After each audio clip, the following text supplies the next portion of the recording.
Welcome ulit mga kasulit.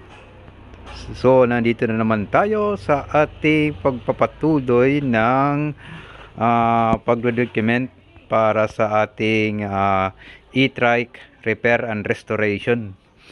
So ngayon guys, tatanggalin ko yung lumang compartment. So ito siya ngayon, yung e-bike. Tinanggal ko na yung yung mga cover. At tinis naman natin yung motor, okay na. Ito na yung mga wiring. Tinanggal ko yung wiring pupunta doon. Ilagay ko lang muna dito for temporary para tanggalin ko yung lumang battery compartment. So ito yung battery compartment. So ito tatanggalin ko to along with that one. Yan yung marami ng kalawang.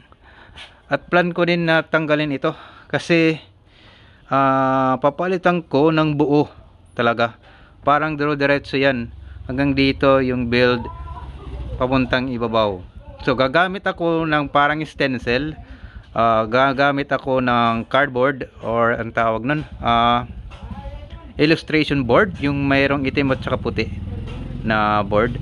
Yun ang gagamitin ko pag stencil para maggawa ako ng para makahanap din, para kung gagawin na natin yung itong compartments, mas easy na. Dapat meron akong pansukat.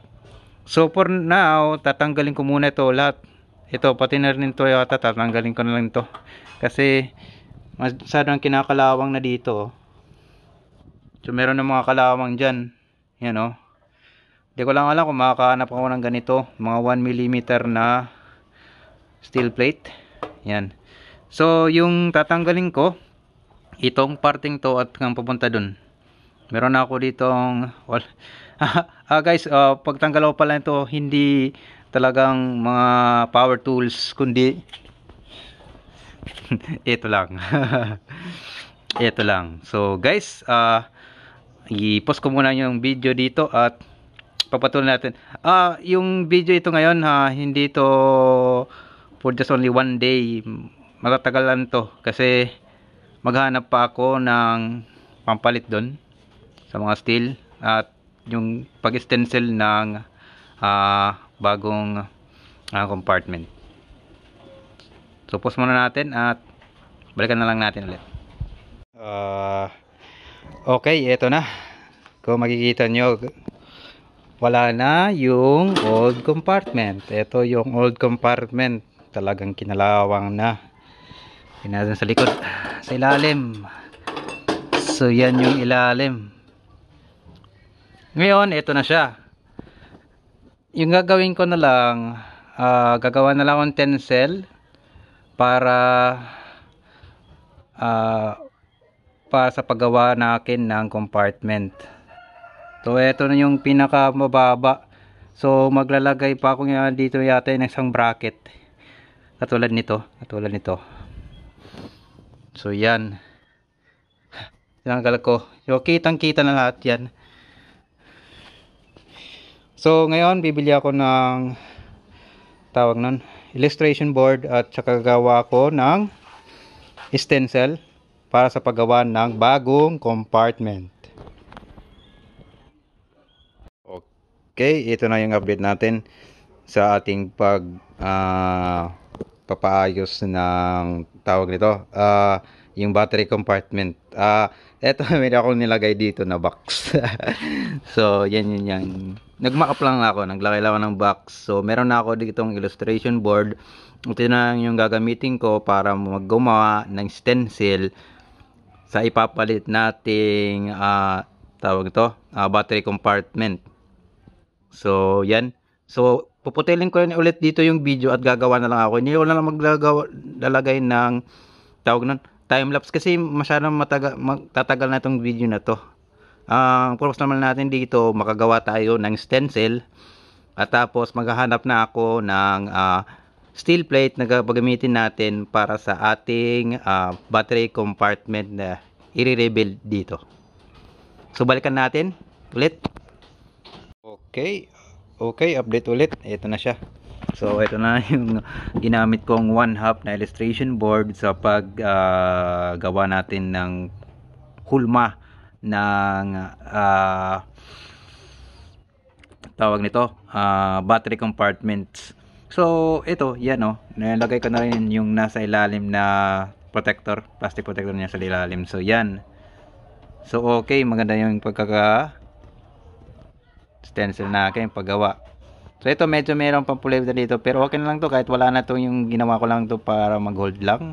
Pwede yan naka-connect siya dito. Medyo kasi malaki na yung nandito sa parting to. So pwede kong idikit yan dito. So ito yung tanggalin natin para makita nyo talaga. So pwede naman itong matanggal. Tara, isang kamay lang. So yan, kung bubuksan natin, tanggalin ko ito. Putulin ko na lang para madali. Kaya ko naman lang to. Yan, putulin ko. Yan, kung bubuksan, yan. So yan yung ating ruma. So yan, dadagan ko pa kasi dito sa iba para ma-kompleto na lahat sa likod. Para magawa na natin at saka maghanap na ako ng steel plate na paggagamitin ko sa paggawa ng compartment. So balikan natin ulit. Again, so ito na siya yung ating pinaka stencil. Okay, another update.